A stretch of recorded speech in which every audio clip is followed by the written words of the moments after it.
नाजरीन अस्सलाम वालेकुम।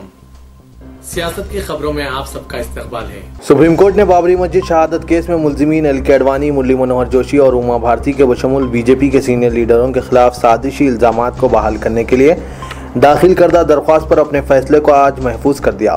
सुप्रीम कोर्ट में इस केस की भी समाअत होगी कि आया इन वीवीआईपीस मुल्जिमीन के मुकदमे को रायबरेली की अदालत से लखनऊ मुंतकिल किया जाए या नहीं।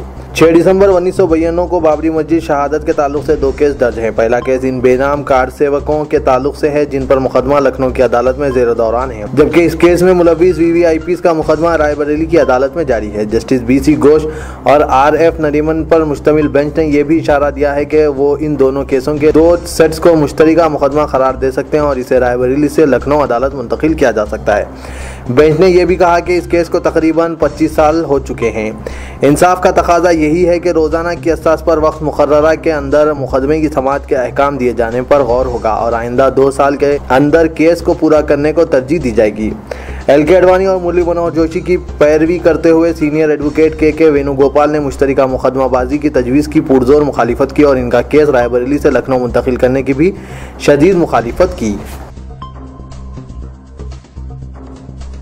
इलाहाबाद हाई कोर्ट ने योगी आदित्यनाथ हुकूमत को हिदायत दी है कि वो ऐसी मनसूबाबंदी करे जिसके तहत गैर कानूनी मसलखों के खिलाफ कार्रवाई को यकीनी बनाया जा सके। ताहम अवाम के ग़िज़ाई हक़ और रोज़गार पर नाजायज़ पाबंदी आयद नहीं की जा सकती। लखनऊ बेंच ने जस्टिस अमरेश्वर प्रताप शाही और जस्टिस संजय हरकोली ने कहा कि ग़िज़ा और ग़िज़ा से मुतालिक आदतें गैर मुतनाज़ा हैं और ज़िंदगी के हक़ से मरबूत हैं, जिसकी तमानियत दस्तूर हिंद की दफ़ा 21 के तहत दी गई है। अदालत ने गोश्त के एक फ़रोख्त करने वाले की दरख्वास्त पर हुकूमत को याद दहानी की कि वो गैर कानूनी मसलखों के खिलाफ कार्रवाई तो कर सकती है, लेकिन कानूनी तौर पर गोश्त सरबराह करने वालों पर इम्तना आयद नहीं कर सकती, क्योंकि ये कई अफराद को रोज़गार फराहम करते हैं। कांग्रेस लीडर राहुल गांधी ने अल्लूर हमले के लिए वज़ीर-ए-आज़म और RSS को शदीद तनकीद का निशाना बनाया और कहा कि इनकी राय से इख्तलाफ करने वालों के लिए मुल्क में कोई जगह नहीं है। उन्होंने कहा कि जब हुकूमत अपनी जिम्मेदारी से लापरवाही या गुरेज इख्तियार करे तो फिर बड़े पैमाने पर नुकसानात के हामिल सानहे पेश आते हैं। उन्होंने वज़ीर-ए-आज़म नरेंद्र मोदी और RSS को ख़ास तौर पर तनकीद का निशाना बनाया और वज़ीर-ए-आज़म पर इल्ज़ाम आयद किया कि वो एक ऐसे विजन की तशहीर कर रहे हैं जहाँ सिर्फ एक ही नज़रिए की गुंजाइश है। ये हिंदुस्तान के लिए नरेंद्र मोदी का अनोखा विजन है और वो इसी की तशहीर कर रहे हैं। ये एक ऐसा विजन है जहां सिर्फ एक ही नज़रिया परवान चढ़ेगा और दूसरे किसी नज़रिए की गुंजाइश नहीं होगी। जो कोई भी नरेंद्र मोदी या RSS से इत्तेफाक ना करे, इसके लिए मुल्क में कोई जगह नहीं है। राहुल गांधी ने पार्लियामेंट के बाहर मीडिया से बात करते हुए कहा कि मुल्क में जो कुछ हो रहा है इसके संगीन नतायज बरामद हो सकते हैं। राहुल गांधी से जब अल्लूर तशद्दुद के बारे में पूछा गया, जहाँ गाँव रक्षकों ने बुरी तरह ज़दोकोब का निशाना बनाते हुए एक शख्स को हलाक कर दिया, उन्होंने कहा कि यही सब कुछ होता आ रहा है। इनकी सोच यही है कि जो भी इनकी राय से इत्तेफाक ना करें, इनके लिए मुल्क में कोई जगह नहीं है। क़ब्ल कांग्रेस नायब सदर ने सिलसिलेवार ट्वीट्स के जरिए अल्लूर में जालिमाना कार्रवाई पर हुकूमत राजस्थान को तनकीदों का निशाना बनाया। उन्होंने कहा कि जब कोई हुकूमत अपनी जिम्मेदारियों से फरार इख्तियार करती है और हुजूम को कानून से खिलवाड़ की इजाज़त दी जाती है तो फिर ऐसे सानहे पेश आते हैं। मुल्क में हर मुतनाज़ा मसले को मुसलमानों से जोड़ना संघ परिवार और जारहाना फ़िरक़ा परस्त अनासिर की आदत बन चुकी है। मुसलमानों को निशाना बनाते हुए अपने मफादात की तकमील करना उनकी हिकमत अमली है, जिसमें वो कामयाब भी दिखाई दे रहे हैं। यकसान सिविल कोड का मामला हो या फिर बीफ के इस्तेमाल का तनाज़ा, इन दोनों में भी मुसलमान फ़िरक़ा परस्त ताकतों के निशाने पर हैं। गुज़िश्ता चंद बरसों में मुल्क में जिस अंदाज से जारहाना फ़िरक़ा परस्ती की सियासत ने अपनी जड़ों को मजबूत किया है, इसमें मुसलमानों की हिकमत अमली का फुक़दान साफ तौर पर दिखाई देता है। अक्सर देखा गया है कि जब कभी यकसान सिविल कोड या फिर बीफ का मसला उठाया गया और मुसलमानों को निशाना बनाने की कोशिश की गई तो मुसलमान इस साजिश का बआसानी शिकार हो गए, जिसके नतीजे में मुखालिफ ताकतों को कामयाबी हासिल हो रही है। ऐसा नहीं है कि यकसान सिविल कोड और बीफ का इस्तेमाल जैसे मामला सिर्फ मुस्लिम अक़लियत के मसाइल हैं। मुल्क में मुसलमानों के अलावा कई दीगर तबक़ात और ख़ास तौर पर क़बाइल से ताल्लुक़ रखने वाले अफराद ऐसे हैं जो मुल्क में यकसान सिविल कोड के निफाज की हरगिज़ तायद नहीं करते। शुमाल मशरक़ी रियासतों में जहाँ क़बाइल का गलबा है, बीजेपी यकसान सिविल कोड के बजाय वहाँ तमाम क़बाइल की रिवायत और उसूलों की इनफरादियत को बरकरार रखने का वादा कर रही है। ठीक इसी तरह शुमाल मशरक़ी रियासतों में बीजेपी ने खुलेआम ये वादा किया कि उत्तर प्रदेश की तरह बीफ पर पाबंदी आयद नहीं होगी। दिलचस्प बात तो यह है कि केरला जैसी रियासत में मल्लापुरम लोकसभा हल्के के ज़मनी इंतखाब में बीजेपी के उम्मीदवार ने खुलेआम ये वादा किया कि अगर इन्हें मुंतखब किया जाए तो वो सेहत बख्श गोश्त की फराहमी को यकीनी बनाएंगे। इस तरह फिरका परस्त ताकतों और इनकी सियासी तंजीम बीजेपी का दोहरा मियार बेनकाब होता है। उत्तर प्रदेश, राजस्थान, गुजरात और बाज़ दीगर बीजेपी ज़ेर इख्तिदार रियासतों में गुज़िश्ता दिनों बड़े जानवरों की मुंतकली के नाम पर मुस्लिम अक़लियत से ताल्लुक़ रखने वालों पर जिस तरह मज़ालिम ढाए गए, इसकी जितनी भी मजम्मत की जाए कम है। राजस्थान में तो एक ज़ईफ़ शख्स को शरपसंदों ने मार मार कर हलाक कर दिया। इस तरह मुल्क में बीफ के साथ ही मुसलमानों के नाम को जोड़ने की साजिश की जा रही है, हालांकि हकीकत इसके बरक्स है। मुसलमानों से ज़्यादा खुद हिंदुओं में गोश्तखोरी और बिलखुसूस बीफ के इस्तेमाल का रुझान ज़्यादा है। आज भी हर रियासत के कबायली इलाकों में त्योहारों के मौके पर बड़े जानवर की कुर्बानी दी जाती है। मुल्क के कई नामवर शख्सियतों ने भी खुलेआम इस बात का इतराफ़ किया कि वो बीफ का इस्तेमाल करते हैं। हाल ही में तेलंगाना रियासत के एक कलेक्टर ने अवाम को बीफ के इस्तेमाल का मशवरा ये कहते हुए दिया कि इसके इस्तेमाल से बीमारियों से लड़ने की सलाहियत बदर्जे उत्तम मौजूद है। कलेक्टर के इस मशवरे पर फिरका परस्त ताकतों ने एहतजाज ज़रूर किया, लेकिन जिस इलाके में यह मशवरा दिया गया वहाँ बीफ के इस्तेमाल की अक्सरियत बताई जाती है और इस्तेमाल करने वालों का ताल्लुक़ मुसलमानों से नहीं है। बीफ के मसले पर मुल्क में शिद्दत इख्तियार करती नफरत की सियासत से निपटने के लिए अकाबरियन मिल्लत की राय में मुसलमानों को जोश के बजाय होश से काम लेना चाहिए, ताकि मुखालिफ इस्लाम व मुखालिफ मुसलमान साजिशों को नाकाम बनाया जा सके। अकाबरियन का ये एहसास है कि मुसलमान इस मसले पर फौरी मुश्तइल होने के बजाय अगर हिकमत अमली के साथ खामोशी इख्तियार कर लें तो मुल्क के दलित, ईसाई और पसमानदा हिंदू तबकात खुद बीफ के हक़ में उठ खड़े होंगे और वो फिरका परस्त ताकतों से मुकाबले के लिए तैयार हो जाएंगे। मौजूदा हालात में तमाम ऐसे तबकात की लड़ाई सिर्फ मुसलमान लड़ रहे हैं, हालांकि इस्तेमाल करने वालों की शरह मुसलमानों से ज़्यादा गैर मुस्लिमों में है। फिरका परस्त ताकतें चाहती भी यही है कि मुसलमानों को किस तरह मुश्तइल करते हुए अपने मकसद में कामयाबी हासिल कर लें। हिंदुस्तान की तमाम रियासतों में गोश्त के इस्तेमाल का जायज़ा लें तो अंदाज़ा होगा कि हर रियासत में नॉन वेजिटेरियन अवाम की तादाद वेजिटेरियन से कहीं ज़्यादा है। उत्तर प्रदेश, जहां योगी आदित्यनाथ की बीजेपी हुकूमत ने गैर कानूनी मसालिक के नाम पर मुसलमानों को निशाना बनाने की तहरीक शुरू की है, वहां 47% अवाम वेजिटेरियन है, जबकि नॉन वेजिटेरियन यानी गोश्त खाने वालों की आबादी 53% है। राजस्थान, जहां 2 दिन कबल एक मुसलमान को जानवर की मुंतकली पर हलाक कर दिया गया, सिर्फ वहां 75% आबादी वेजिटेरियन है, जबकि 25% लोग नॉन वेजिटेरियन हैं। तमिलनाडु में 98% अवाम गोश्त का इस्तेमाल करते हैं, जबकि आंध्र प्रदेश में 98%, तेलंगाना में 99%, कर्नाटक में 79% और केरला में 97% आबादी नॉन वेजिटेरियन है।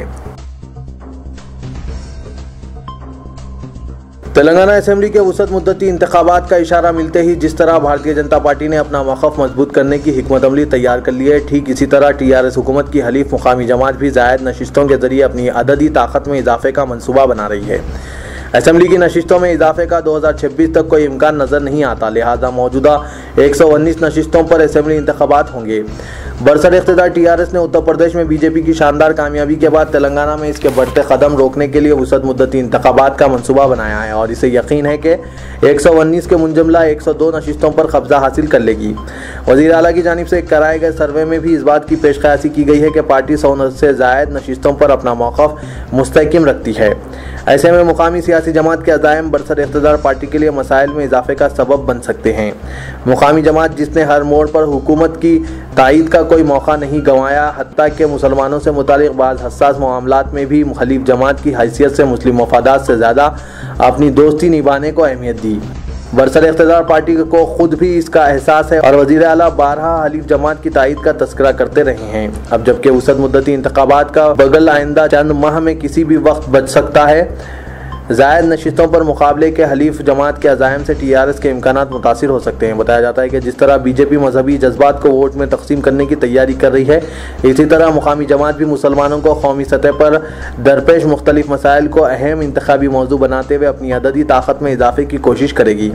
इसके लिए वो 25 से 30 नशिस्तों पर मुकाबले का मनसूबा रखती है। बताया जाता है कि ज़ायद नशिस्तों पर मुकामी जमात के मुकाबले की सूरत में रास्त तौर पर TRS को नुकसान होगा और इसका फ़ायदा बीजेपी को पहुँच सकता है। जिस तरह दीगर रियासतों में वोट की तकसीम से बीजेपी को फ़ायदा हासिल हुआ, इसी तरह तेलंगाना में भी बीजेपी सेक्युलर और मुस्लिम वोट तकसीम करते हुए कम से कम असल अपोजिशन का मौक़िफ़ हासिल करना चाहती है। अगर TRS की हलीफ मुकामी जमात 30 नशिस्तों पर मुकाबला करती है तो इससे TRS के इम्कानात बुरी तरह मुतासिर होंगे।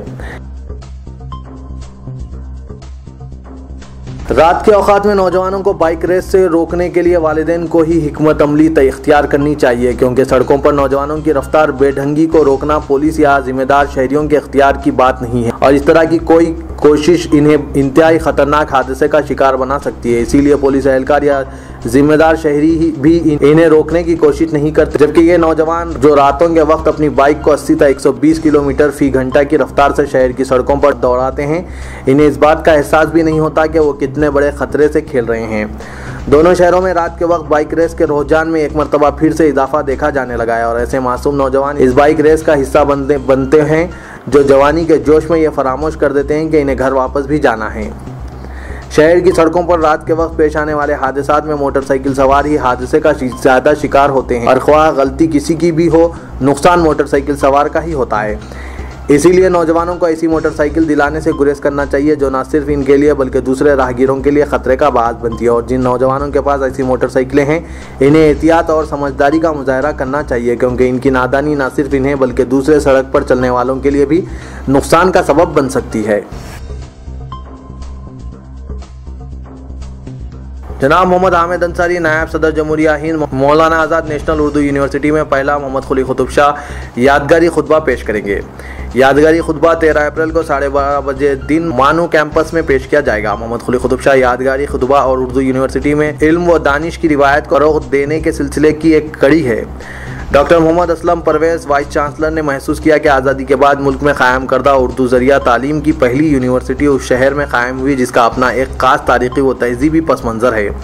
हैदराबाद को गोलकुंडे के कुतुब शाही ख़ानदान के 5वें हुक्मरान सुल्तान मोहम्मद कुली कुतुब शाह ने कायम किया।